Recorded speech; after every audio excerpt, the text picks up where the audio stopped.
100% fit. Here comes Rossi up the inside of Kenny Roberts, and he's got past him. Roberts has now moved. Rossi has now moved up into 5th place. I remember in those epic battles at Sette Gibernau, that was Valentino Rossi's favourite overtaking manoeuvre, bottom of the hill round the left-hander. Doesn't run it wide as he did in that battle with Sette Gibernau 3 years ago. Rossi keeping the leaders in sight. They cross the line now. Danny Pedrosa up the inside of Hayden. Danny Pedrosa on the brakes, very, very late indeed. Hayden hangs on to the lead. Hayden does not run it wide either. Marco Malandri looking nice and comfortable in 3rd place. Makoto Tamada now coming under pressure from Valentino Rossi. Kenny Roberts in 5th place. Loris Capirossi 6th. Shinya Nakano in 8th place. John Hopkins 9th. Chris Vermeulen going well in 10th spot. Here's the overtaking manoeuvre. Rossi on the brakes up the inside. There is nothing Kenny Roberts can do. Now, Nick, I've got the Michelin tyre guide with me at the moment. Tamada's gone for a soft front on a big profile, so he wants to get as much grip as he can. Elias has done the same. Pedrosa's on a medium front, as well as Hayden is on a medium front. Rossi's gone for the soft front, as well as Melandri, repeating Elias and Tamada. As far as the Edwards has gone for the smaller profile front tyre on a soft, as well as Roberts, he's gone for the soft compound as well. And on the rear, they've all gone for medium, but a medium 2 or a medium 1, depending on what you want. And the medium 1 is just slightly harder than the medium 2. We'll decipher that. The only one on soft rear is Tony Elias. Fastest lap of the race now to Danny Pedrosa, a 1:23.355 for the man from pole position. We ride with Valentino Rossi. That's Makoto Tamada in front of him, and not quite close enough as they go over the start and finish line. Thunder past my commentary box window. 25 laps to go into turn 1. Kenny Roberts now coming under pressure from Loris Capirossi. Got to say, Loris Capirossi at the back of this group has joined in the fun. There's 7 riders in there at the moment that are very much close enough to put in a threat of winning the race. So Loris Capirossi still not 100% fit. Fastest in the morning warm-up, but it's some very impressive laps on race tyres. Who knows? Hayden still leads. Pedrosa giving him a really tough time. But Hayden, just his voice on the start and finish line when you interviewed him, I thought, Mark, exuded confidence and real determination.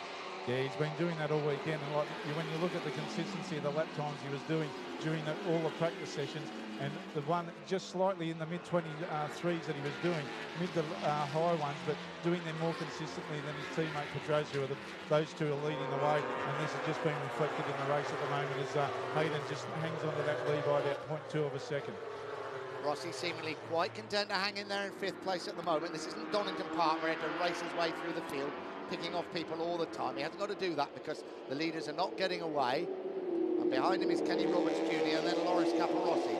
Nick, I've got Lucio Ceccanello with me, team owner and team. Oh, as they go past, screaming past again.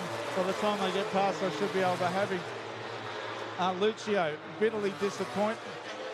Very big disappointment for you with Casey. Can you tell us what was actually happening after he got the scan okay?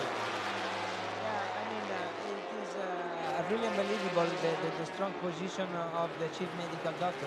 We really didn't expect such a strong decision because Casey didn't have any concussion, didn't have any problem, always was conscious and talking with the doctor and say that he was okay.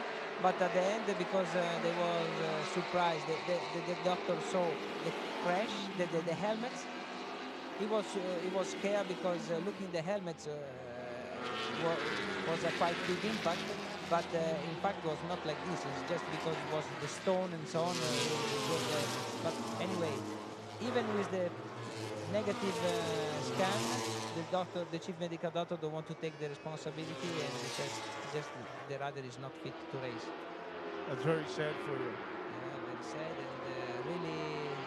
Yeah, very sad, and everybody we are disappointed. Even the Dr. Costa from the clinical model is disappointed, but even here nobody has the power to go against the decision of the chief medical doctor. Thank you, Lucio. Lucio Ceccanello telling us exactly what is happening to Casey Stoner. He is not being allowed to race. There is a really, really big surprise in this race. Makoto Tamada has gone past Marco Melandri. He's now giving Danny Pedrosa a really tough time in 2nd place.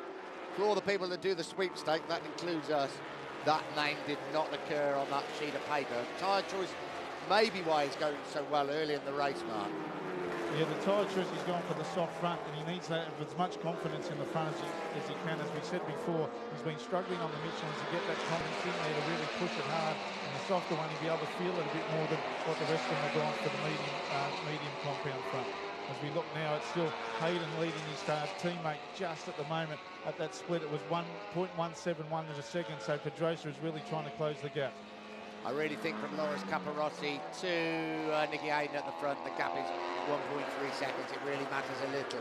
I think these are the men that are going to contest this particular race as Marco Melandri gets back up the inside of Makoto Tamada. Tamada, of course, winner of 2 Grand Prix a couple of years ago, riding on those Bridgestone tyres. He won at Motegi, his home Grand Prix, and also won the Rio Grand Prix in Brazil. Now we see Rossi up the 5th position, Nick, but look at his teammate Colin Edwards in 14th, nearly 10 seconds behind. Here comes Tamada once again up the inside of Marco Melandri. Who is he on there on the brakes? He certainly is. Nicky Hayden still fighting off the challenge of Danny Pedrosa.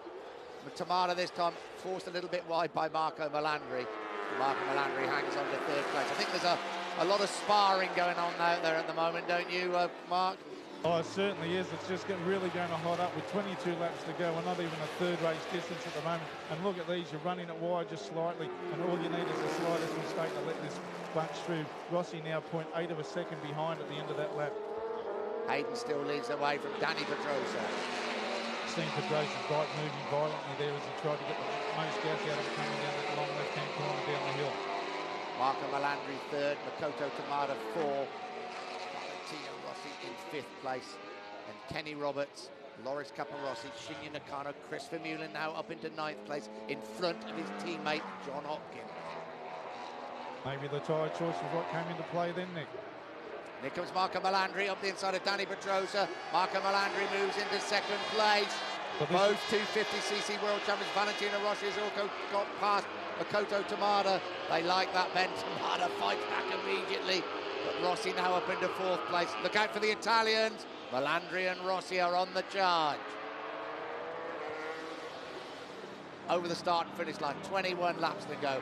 Another absolutely superb MotoGP race. Pedrosa up the inside of Marco Melandri, not able to get through. But Makoto Tamada has got back in front of Valentino Rossi. That is no mean feat. Kenny Roberts still in there, as also is Loris Capirossi in 7th place. Now, I've just got Pete Benson with me, the team manager of Nicky Hayden. The best thing you saw then was Marco Melandri getting in front of Danny Pedrosa. Well, yeah, but, Marco's pretty fast today, and anyone behind us is a threat. They're all pretty close together, so, yeah, I don't know how you look at that. Well, you can take the confidence out of the consistency that Nicky was putting in during practice and qualifying. Oh, yeah, that was good. I mean, that's probably the best practice sessions we've had all year. Things kind of fell into place, and just hopefully we can keep the pace up long enough to do the business. Well, he looked pretty determined on the grid. I think he's going to keep it up there all the high water. Oh, he will. He will. All right, mate, thanks. Plunge down the hill. Comes Marco Melandri thinking about now having a little sniff up the inside round the left of Nicky Hayden. Not able to do so. Valentino Rossi's got back in front of Makoto Tamada. I bet Valentino Rossi's been surprised also by the performance of Makoto Tamada. Fabulous to see the Japanese rider really back in big form. As Mark said, he's struggled with those Bridgestone tyres after doing so well on the Bridgestone. He's going to try and go back up the inside of Valentino Rossi as they break for the right-hander, not able to do so. And Rossi now is right back in contention, but we have a new race leader, and it's Marco Melandri. Melandri leads the race with 20 laps to go. Winner of 2 races already this season.